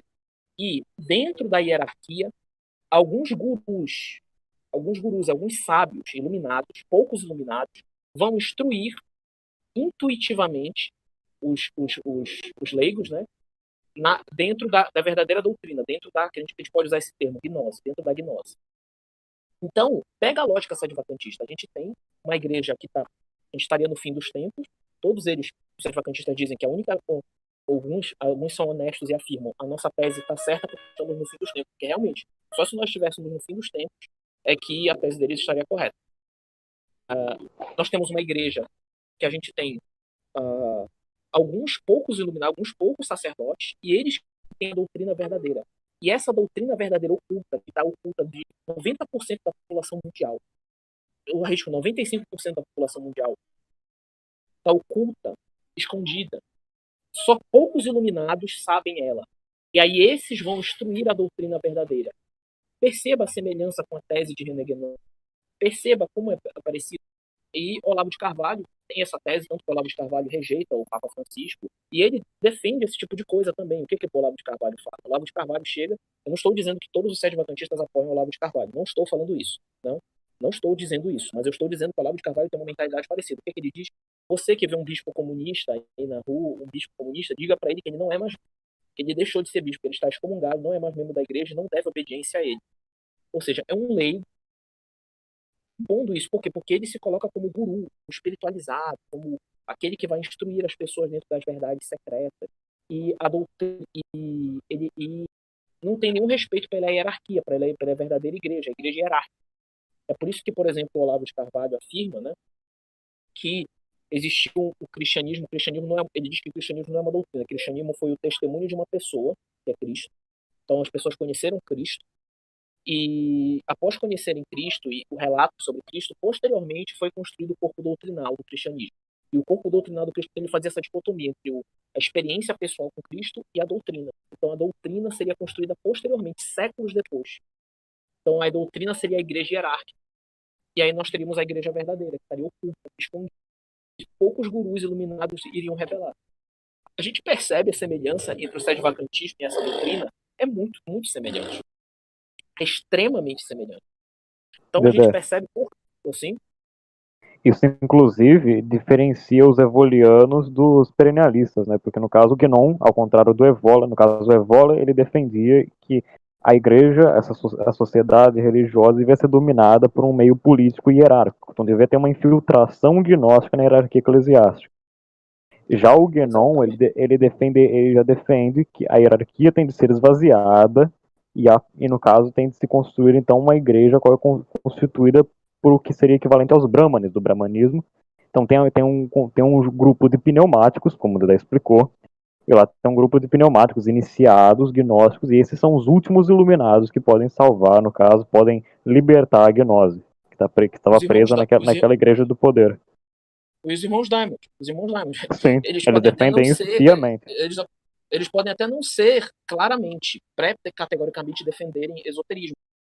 Eles bebem totalmente nisso, eles agem dessa forma. E outros sedevacantistas também, outros sedevacantistas caem nesse erro. Ou seja, a questão de você ser um pouco iluminado, quer dizer, Nosso Senhor abandonou milhões e milhões de fiéis que estão em ignorância, por exemplo, que frequentam novos órgãos, não tem noção, que agora estão comungando apenas pão, e que não tem noção da realidade, e poucos iluminados, poucos escolhidos que estão recebendo a doutrina, e esses que vão ser salvos, vão ser iluminados. É o que eu estou falando. É totalmente, a relação entre eles são bem, bem tensa. Tanto que a gente percebe que dentro desse meio sedevacantista, o que mais tem é gente aderindo a esse tipo de doutrina perennialista. Eu conheço um sedevacantista perennialista daimondista. Eu conheço. E ele é famoso. não vou citar o nome dele aqui, mas ele é famoso. Eu conheço também muitos sedevacantistas que aderem ao nazismo. Eu conheço vários sedevacantistas que aderem a várias teses, várias doutrinas extremamente problemáticas, justamente porque essa tese leva a esse tipo de coisa, leva a essa realidade. Bom, mas abrindo esse parêntese enorme que nós abrimos aqui, vamos prosseguir com o caso Nestório. Durante a crise nestoriana, houve duas reações diferentes dos leigos e do clero em face da heresia de Nestório. Um grupo reagiu separando-se formalmente de Nestório, que era patriarca de Constantinopla, cortando publicamente a comunhão com ele. A relação do segundo grupo foi permanecer em comunhão com Nestório e esperar que a igreja fizesse um julgamento, enquanto resistia à sua heresia e esperava pela sua conversão. E aí a questão é a seguinte: de que lado os santos ficaram? Bom, São Cirilo de Alexandria, que mais tarde seria declarado doutor da igreja, adotou a última abordagem. Embora ele tenha resistido à heresia de Nestório e até lhe enviado cartas na tentativa de fazê-lo voltar à verdadeira fé, ele se recusou a romper comunhão com ele antes que a própria igreja, o Papa, proferisse o seu julgamento. Embora o próprio São Cirilo sustentasse o exaltado ofício de patriarca de Alexandria. São Cirilo era tão respeitado em sua época que foi escolhido pelo Papa São Celestino para ser auxiliar do Concílio de Éfeso, que é o conselho que supervisionou a deposição de Nestório. Na encíclica Lux Veritatis, o Papa Pio XI discute a resposta desse doutor da igreja ao fato da heresia pública ser pregada por Nestório. O Papa Pio XI escreve: esses dogmas malignos, que não eram ensinados, e agora de forma velada e obscura por um indivíduo particular, mas foram abertamente e claramente proclamados pelo próprio bispo da sede de Constantinopla, Nestório, causaram uma grande perturbação nas mentes dos homens, mas especialmente na igreja oriental. Entre os oponentes da heresia nestoriana, alguns dos quais eram encontrados na capital do Império Oriental, o lugar mais importante foi sem dúvida tomado por aquele homem santíssimo, o campeão da integridade católica, Cirilo, patriarca de Alexandria. Olha só o elogio que Pio XI faz à postura de São Cirilo. Pois como ele era o mais zeloso em cuidar de seus próprios filhos e também de seus irmãos errantes, ele mal tinha ouvido falar da opinião perversa do bispo de Constantinopla, defendeu vigorosamente a fé ortodoxa na presença de seu próprio rebanho, e também endereçou cartas a Nestório e se esforçou como um irmão para levá-lo de volta ao governo da verdade católica. Mas quando a obstinação endurecida de Nestório frustrou essa tentativa de caridade, Cirilo, que compreendeu e manteve vigorosamente a autoridade da Igreja Romana, ele próprio não tomaria outras medidas ou sentenciou em um assunto tão grave, até que em primeiro apelou para a sé apostólica, e averigou a sua decisão. Consequentemente, ele endereçou as cartas mais zelosas ao bendito Padre, Papa Celestino, amado de Deus, nas quais, entre outras coisas, ele escreve o seguinte: o antigo costume das igrejas nos admoesta que assuntos desse tipo devem ser comunicados à sua santidade. Olha só, ele diz que esses assuntos deviam ficar a cargo do Papa. Ele não disse, né, esse Nestório é um herege, ele está disposto. Pode tirar as encíclicas, pode tirar tudo. Mas nós não abertamente, publicamente abandonamos sua comunhão, a comunhão com Nestório, antes de indicar essas coisas para a sua piedade. Portanto, para prescrever o que você sente sobre este assunto, para que seja claramente reconhecido por nós se devemos nos comunicar com ele, ou se devemos livremente declarar a ele que ninguém pode se comunicar com alguém que prega tal doutrina errônea. Além disso, a mente, sua integridade e seu julgamento sobre este assunto devem ser claramente expostos em cartas aos bispos da Macedônia, que são muito piedosos e devotados a Deus, e também aos prelados de todo o Oriente. Aqui vemos a resposta de um campeão da integridade católica, patriarca e futuro santo São Cirilo, doutor da igreja, quando confrontado com um prelado ensinando heresia publicamente. Vemos que São Cirilo não declarou por sua própria autoridade, como patriarca de Alexandria, que ele tinha autoridade suficiente para declarar que pelo que os sedevacantistas falam, se um leigo tem, imagina o patriarca de Alexandria, que era a terceira sé mais importante da época. Ele poderia declarar: Nestório foi deposto ipso facto pela lei divina. Nem Cirilo se separou formalmente de Nestório. Pelo contrário, ele permaneceu em comunhão com Nestório e apelou ao Papa pedindo que ele proferisse uma sentença. Mesmo que Nestório estivesse, obviamente, pregando heresia, levando almas à ruína, São Cirilo se recusou a transgredir sua própria autoridade ao tomar o assunto das suas próprias mãos. Ele certamente não apelou à lei divina e declarou que Nestório havia perdido seu cargo, embora ele próprio fosse um bispo com considerável estatura e autoridade. São Cirilo esperaria a declaração da igreja, a única que tem autoridade para despojar Nestório de sua dignidade episcopal. Então, aí eu pergunto o seguinte, senhores, adivinhem o seguinte: qual tese vocês acham que os sedevacantistas seguem? Qual dos dois lados vocês acham que eles seguem? Eles seguem os que abandonaram Nestório, os que cortaram comunhão com ele, obviamente, que foram porque foram aqueles que cortaram totalmente comunhão com eles. Não seguem o santo, seguem os leigos. Inclusive, o senhor Dom Sarbon, eu esqueci o nome dele, Sanborn, desculpe, Sanborn. Ele afirma que eles são exemplos a serem seguidos nos nossos dias atuais, que as pessoas que romperam com Nestório são exemplos a serem seguidos. Veja só. Então São Cirilo é alguém totalmente errado, né? Como diria os Diamonds, é um herege. é um desgraçado, justamente porque ele não cortou comunhão com o bispo, com o bispo Nestório. Então a gente percebe que o caso de Nestório, ele mais confirma a fé, a questão da tese que os sede-vacantistas chamam de reconhecer e resistir, do que a destrói. E isso fica claro analisando os fatos, né? Todas as fontes eu vou deixar na descrição do vídeo. Eu termino essa parte da explanação por aqui, aí o Carlos ia acrescentar alguma coisa, e eu ainda vou voltar para falar algumas coisas sobre o sede-privacionismo. Mas, por enquanto, é isso que eu acrescento. Carlos, você pode dar sequência. Certo. Então eu vou abordar aqui, já pegando ponto nessa questão da defesa histórica, da questão histórica, que é um argumento, no caso, muito comentado pelos sede-vacantistas, que é em relação a São Nicolau I, que foi, no caso, um papa, que publicou uma obra, que é um conjunto de encíclicas de caráter de magistério ordinário, denominada Carta aos Búlgaros, que é onde ele esclarece diversas dúvidas em relação à doutrina e administração geral às dioceses da região búlgara. Todavia, os sede-vacantistas, eles no caso alegam que tais cartas não apenas, no caso, foram apenas cartas privadas, e não cartas que de fato estavam cobertas pelo magistério ordinário e, segundo eles, no caso, ipso facto, estariam garantidas de segurança infalível na concepção deles, é claro. Eu creio que a gente pode abordar isso mais futuramente, talvez na segunda parte, para não estender muito.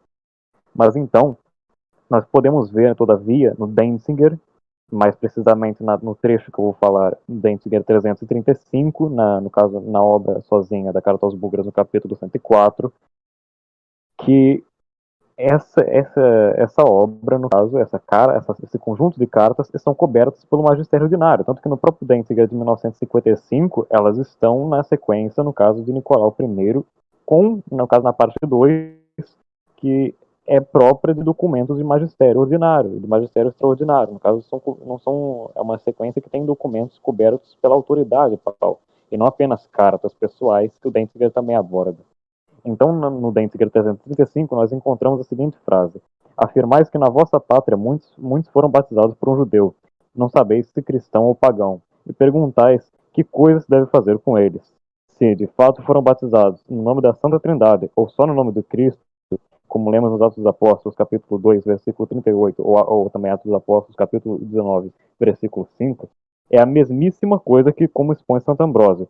É claro que não devem ser de novo batizados, mas antes deve-se examinar se esse judeu era cristão ou pagão, ou se tornou cristão depois.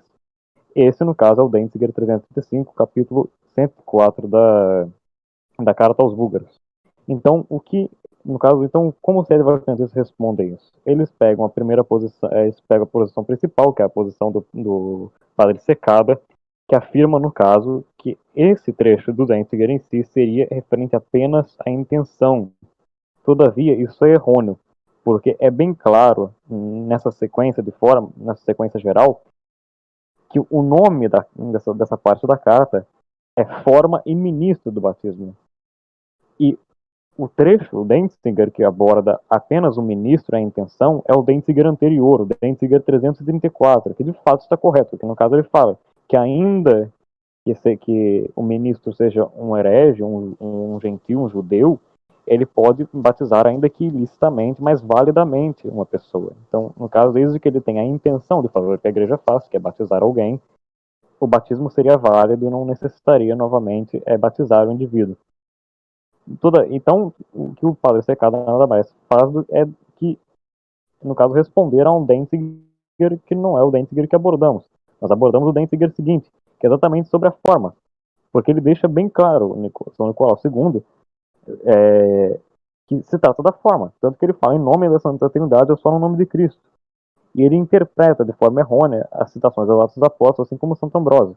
E tem uma citação muito interessante, por exemplo, que também os sede-vacantistas fazem para a obra que está que no caso é uma sequência de uma coleção chamada Disciplina General Antique, no caso seria Disciplina Geral Antiga, que no caso é um compêndio de citações e documentos sobre os ensinos dos padres antigos da igreja.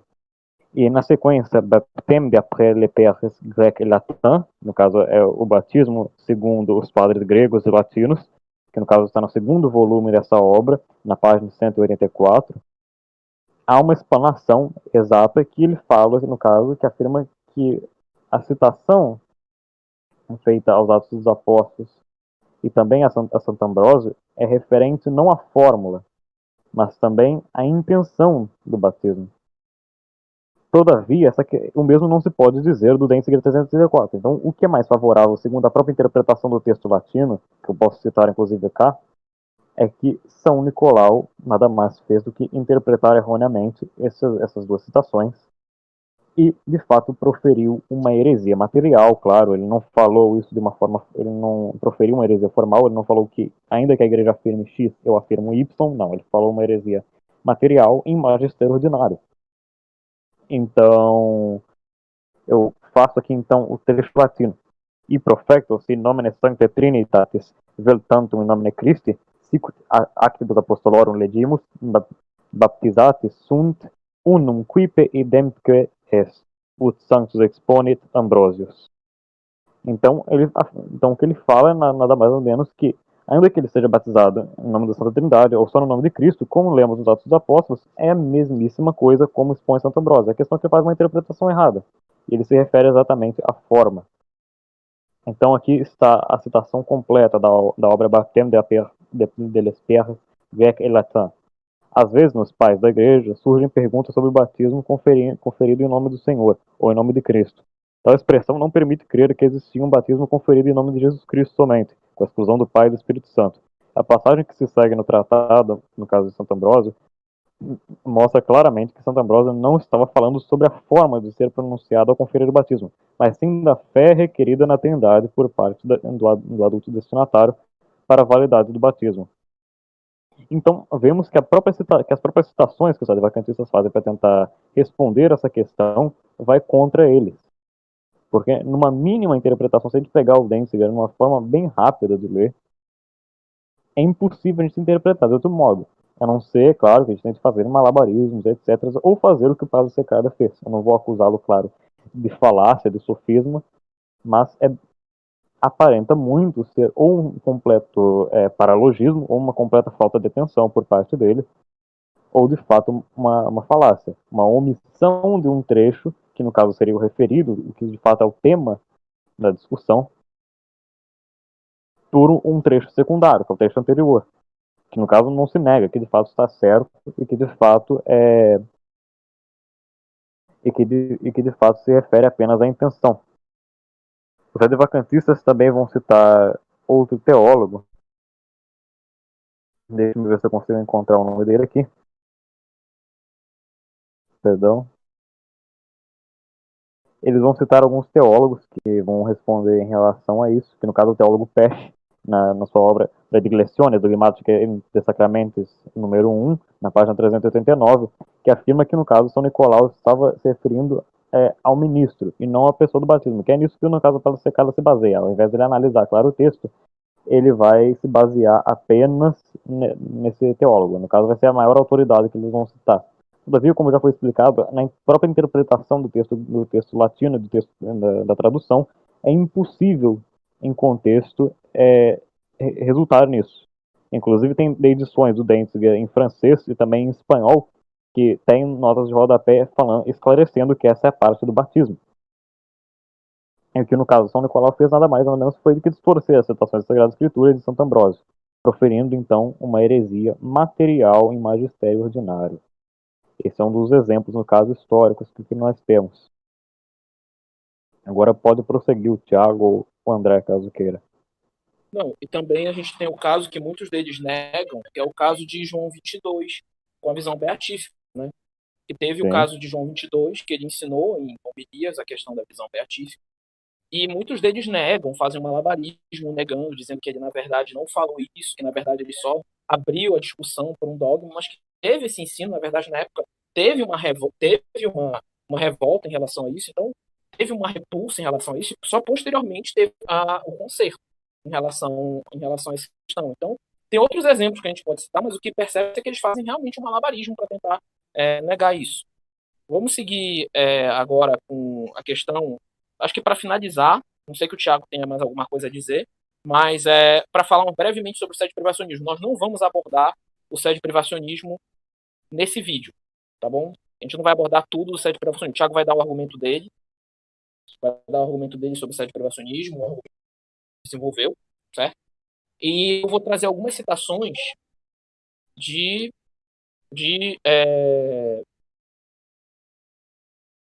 aqui de Monsenhor Guerra. Quem não sabe, Monsenhor Guerra foi quem desenvolveu a tese sede vacantista, sede privacionista, né? Que é uma tese sede vacantista um pouco mais sofisticada, vamos dizer assim. Ela classifica, falando brevemente, que o Papa ele é materialmente Papa, mas formalmente ele não é. Ele é materialmente Papa, o conclave foi válido, a eleição foi válida, mas formalmente não exerce devido à heresia. É necessário que ele se converta para que ele possa exercer. É um pouco mais sofisticada, é uma tese um pouco mais sofisticada, vamos dizer assim, eu acho que é a melhor palavra que descreve, mas a gente vai ver que hoje em dia é impossível sustentar essa tese. E o próprio Monsenhor Gerhard fala sobre isso, certo? Bom, vamos lá. Antes a gente poderia tratar da Comex Apostolatus Officio. Pode, à vontade. Beleza. Um argumento bastante comum que os sedevacantistas usam para tentar demonstrar que a queda é ipso facto é citar como Comex Apostolatus Officio, né? Antes de tudo, o que a gente precisa notar? Que mesmo que se defenda que a Comex Apostolatus Officio é válida, o que é ridículo, e eu já vou provar o porquê, ainda assim ela não serve como argumento a ser utilizado em defesa do sedevacantismo. Por quê? Porque, como a gente já viu, existem teses, e diferente da tese sedevacantista, uma tese que foram defendidas por teólogos pré-Vaticano II, né, uma tese jesuíta, que defendem a queda ipso facto e ainda assim não se aplicariam, não demonstrariam o sedevacantismo, né, que é no caso porque, por exemplo, a tese jesuíta defende a necessidade da declaração por parte de um concílio ecumênico. Então é o seguinte, a Comex Apostolatus Officio, que é uma bula de Paulo IV, antes de tudo a gente precisa perceber que Paulo IV era um homem doente, né? Ele tinha síndrome da perseguição, foi um papa ruim, e havia a possibilidade, havia rumores de um cardeal praticar protestantismo ocultamente, isso é um protestante oculto dentre os cardeais, né? E Paulo IV ele publicou essa bula, publicou como Apostolatus Officio, afirmando que a eleição de um herege, de um herege profício, ou caso dentro do ofício ele se torne um herege, ele cairia automaticamente, perderia automaticamente, independente de sentença, o seu ofício, né? Bem, antes de tudo, isso não prova a tese sedevacantista e não colabora com a tese sedevacantista justamente porque, no máximo, colaboraria com a tese jesuíta. Né? Mas nem com isso colabora, tanto que se você for consultar os maiores manuais jesuítas, nenhum deles utiliza Comex Apostolatus Officio como argumento em defesa da tese jesuíta. Nem os tomistas, eles se propõem a rebater o argumento da Comex Apostolatus Officio, ou por mostrar a invalidade dela, porque esse argumento nunca foi levado a sério. É um argumento ridículo, que não merece sequer resposta, né? Por causa que é uma simples ordenação quanto a uma eleição papal feita por um homem doente.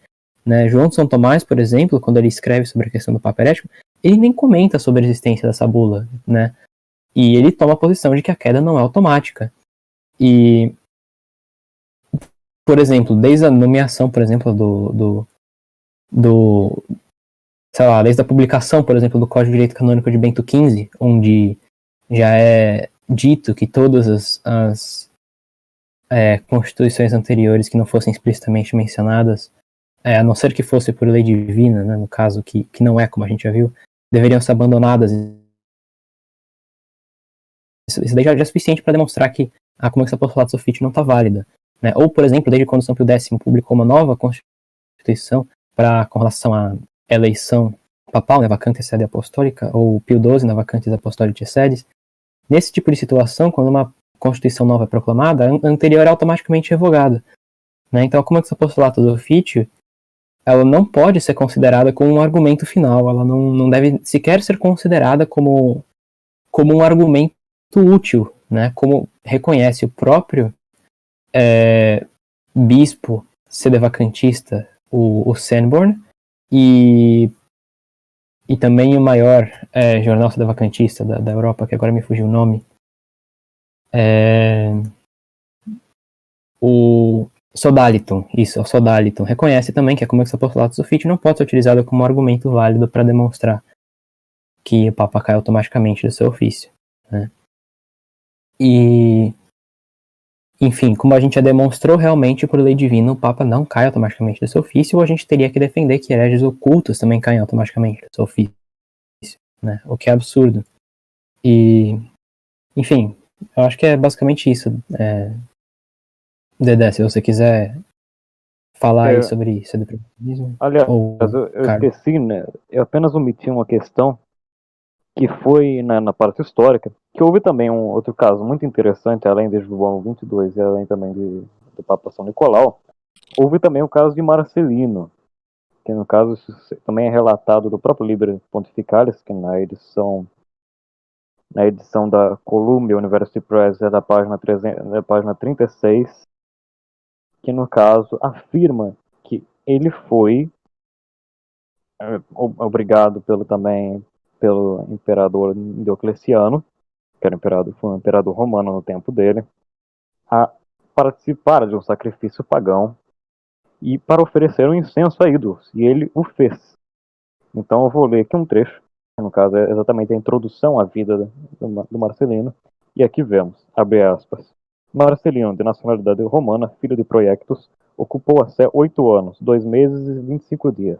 Ele foi bispo no tempo de Diocleciano e Maximiano, de 1º de julho no sexto consulado de Diocleciano e 2 de Constâncio, no caso, no ano de 296 depois de Cristo, ano Domini, até o ano em que Diocleciano foi cônsul pela 9ª vez e Maximiano oitava, no caso em 304 depois de Cristo. Naquela época houve uma grande perseguição, de modo em que em 30 dias 17.000 cristãos de ambos os sexos em diversas províncias foram coroados com martírio. Por isso, o próprio Marcelino foi arrastado para o sacrifício pagão para oferecer incenso, e o fez. E depois de alguns dias, inspirado pela penitência, ele foi decapitado pelo mesmo Diocleciano e coroado com martírio pela fé em Cristo na campanha de Cláudio, Cirilo e Antonino. E se não me engano bem, eu creio que Marcelino é santo. Ele é, no caso, santo e 29º Papa da Igreja. E ele acendeu, no caso, um incenso para o imperador pagão, o que de fato é um ato pecaminoso, um ato de apostasia. Ainda assim, ele se arrependeu e foi coroado pelo martírio, claro, não perdeu o pontificado por causa disso.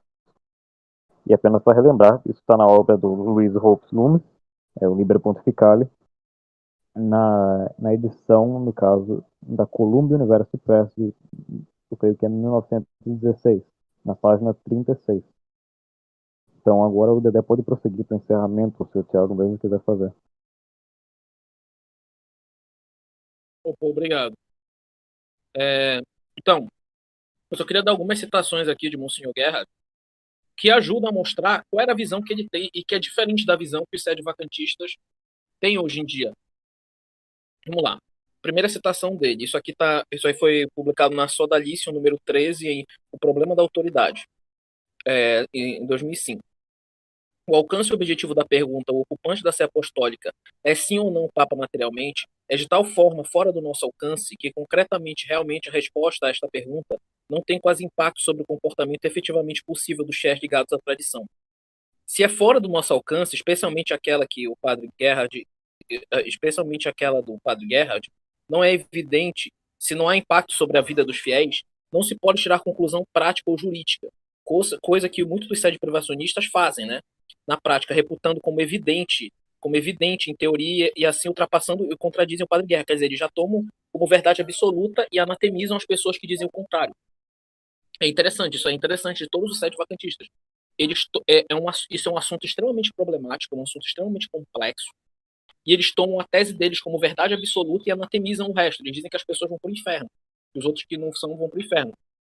Outro dia eu soube um caso, eu não vou citar nomes aqui, que não convém, mas eu soube um caso de um seminarista do seminário São José, né, que é sede vacantista, e esse seminarista desse seminário São José, alguns franciscanos estavam saindo do seminário deles, porque iam se juntar a um bispo chamado Dom Piruva, se eu não me engano, que é um bispo sede opinista. Para quem não sabe, sede opinistas são mais sensatos. Eles dizem que sede vacantismo é uma opinião possível, que pode ser possível de existir, mas eles não anatemizam as pessoas que dizem o contrário. Eles só tomam como possível. Eles não rezam missa una, né? É sede opinionismo. Sede opinionismo, Eles dizem que é possível a tese, mas que eles não atemizam quem acredita no contrário, quem faz o resto, que é diferente dos sede vacantistas mais raiz, assim, vamos assim dizer. Bom, o que acontece? Um seminarista daquele seminário foi conversar com um dos franciscanos que estava saindo, e aí esse franciscano disse: irmão, você acha que eu vou para o céu? E esse seminarista falou assim: irmão, se você seguir Dom Piruvas, você vai para o inferno. Então, quer dizer, olha só que interessante, quer dizer, para ele, todo mundo aqui que está nessa chamada vai arder no fogo do inferno porque não abraçou a tese sede vacantista. Então isso é um absurdo, isso foge inclusive a próprias afirmações de Dom Guerra, foge inclusive a tudo que pode ser dito. Agora, uma outra citação de Dom Guerra, isso aqui está no Problema de Autoridade do Episcopado da Igreja, Verrua, Savoia, 2005, página 37. Uma tal perpetuação da hierarquia puramente material, ou seja, porque ele falava que a hierarquia podia ser perpetuada de forma material, ou seja, só com papas materiais, não é eis ser impossível. Essa requer, todavia, consagrações episcopais válidas. E porque o rito é dúbio, os ocupantes da sé apostólica bem rápido não serão mais do que aparências. Se Bento XVI é uma pura aparência, não é papa materialmente ou em potência, a tese Cassiciaco desmorona a favor da sé totalmente vacante, que aí caem todos os erros do sé de vacantismo normal, que o Thiago e eu já explanamos aqui. Na verdade, hoje, o Papa Francisco, desculpe, não é nem bispo e nem papa. Não, desculpa, não é nem bispo nem padre, de acordo com a visão dos sede vacantistas. Porque foi consagrado padre, ele foi sagrado padre, consagrado bispo, com os sacramentos da Igreja Conciliar. Então ele não seria nem bispo, então ele seria uma aparência de papa. Então ele seria mais ou menos como um ator, por exemplo, um ator do filme do Pio XII. Tem um filme do Pio XII, aquele ator que interpretou o Pio XII seria isso no Papa Francisco. Ora, então a gente caiu numa sé totalmente vacante. Então não existe diferença entre sé de privacionismo e sé de vacantismo. Então toda a refutação que a gente falou para sé de vacantismo cabe para o sé de privacionismo. Então isso aí é claro. Mas aí é bom que as duas teses conversam uma com a outra, eles são amigos, as duas teses, uma tese conclui a outra. Vamos ver o que diz Monsenhor Guerra, isso aqui está no Problema de Autoridade, página 37 também. Quem declara atualmente Monsenhor Wojtyla, que é o Papa, na época era João Paulo II. João Paulo II. Quem declara atualmente que Monsenhor Wojtyla não é Papa, nem também materialmente, deve convocar um conclave, ou mostrar as credenciais que o constituem diretamente e imediatamente ligado ao nosso Senhor Jesus Cristo. Ou seja, para o padre Gerhard, o Papa Francisco não seria Papa nem materialmente, não sendo nem bispo nem padre. Então as pessoas que aderem à tese Cassiciaco, para serem coerentes com a tese, deveriam eleger um outro Papa e demonstrar serem vigários ou ligados diretamente a Cristo. Porque foi isso que Dom Gerhard falou. Quem declarasse que o senhor Wojtyla era papa, não era papa, nem materialmente, deveria convocar um conclave e mostrar as credenciais do senhor. Então, a questão é a seguinte: por que os sede vacantistas não elegem logo um papa? Por que vocês, sede vacantistas, não elegem logo um papa? Essa é a pergunta que fica no ar. Então, eu gostaria de passar para o Thiago, eu já encerro minha explanação aqui. A gente vai tratar mais aprofundadamente do sede privacionismo e outros trad talks, outro trad talk posterior. A gente vai trazer o Matheus aqui, vai ser bem interessante. Então, até mais a todos. Dedé, outro fator também muito interessante, apenas encerrando, é que também o Cardeal Tuck, que também é uma autoridade muito conhecida no site do vacantismo, ele também já confessou diversas vezes em diversos documentos, inclusive eu vou colocar junto aí nos comentários, eu creio que dá para juntar junto suas citações, Semag pode botar aí depois, Claro. que no caso o cardeal Tuque confessou que quando ele reuniu a sociedade sedevacantista dele, ele percebeu que muitos dos padres e bispos que lá foram ordenados não foram ordenados com intenção por parte de Roma, e por causa disso muitos deles não seriam padres, tampouco bispos. Que já Quer tira dizer, eles duvidam dos sacramentos, duvidam-se dos sacramentos deles mesmos. do. Aí que tá, quer dizer, eles duvidam dos sacramentos novos ordens, fazem uma salada doida para fazer essas dúvidas, mas os sacramentos duvidosos são de eles mesmos. Essa é a Sim. questão. Fora que Dom Tuque foi bem complicado, ele chegou até a sagrar satanistas. Ele Sim. sagrou satanistas, inclusive, é muito complicado. Inclusive, hoje em dia tem bispos independentes por aí que foram sagrados da linha Tuque. É até uma briga com o Semar, que a gente brinca que ele vai virar bispo independente, né, Semar? Ele vai ser sagrado na garagem. Mas, Perfeito, né?